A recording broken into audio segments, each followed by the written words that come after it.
जेनजीको आन्दोलन त कसैलाई याद नहुने कुरै भएन। आन्दोलन सकिएको भोलिपल्ट देशभरि कर्फ्यू लागेको दिनमा हामीहरू चाहिँ वेडिङ पेन्टिङको लागि जानु परेको थियो। मेन रोड्सहरू पुरै ब्लक भएको कारण हामी घुम्दै घुम्दै भेन्यूमा पुग्न सफल भयो। आजको बिहे चाहिँ क्रिस्चियन समुदायको भएकोले थोरै फरक थियो। अब मसँग कति टाइम हुन्छ भनेर म थोरै चिन्तित पनि थिएँ। त्यसैले मैले केही समय फेर नफाली आई स्टार्टेड द प्लानिङ। पहिलो पटक क्रिस्चियन समुदायको बिहेमा जाँदाखेरि सबै कुरा नयाँ लागेर मलाई एकदमै रमाइलो फिल भइरहेको थियो।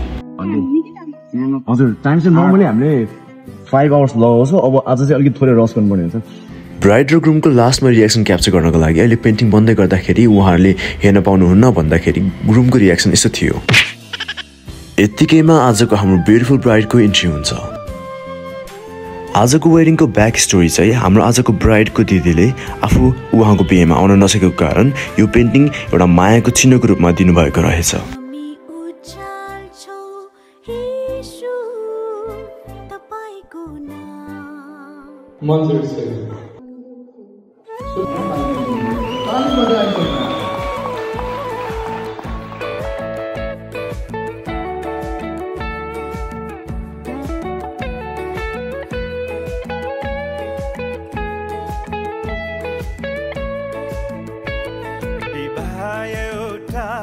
पवित्र सृजना परमेश्वरले रचेको रचना।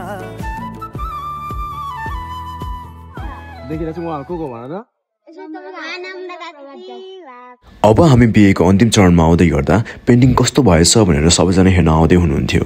हजुरहरू पनि आफ्नो बिहेमा यस्तो पेन्टिङ चाहनुहुन्छ भने हामीलाई पक्कै पनि कन्ट्याक्ट गर्नुहोला। अब ब्राइड र ग्रुमको रियाक्सन हेर्नको लागि यो सँगै लिङ्क भएको अर्को भिडियो चेक गर्नुहोला। Outstanding painting, you made this day most special.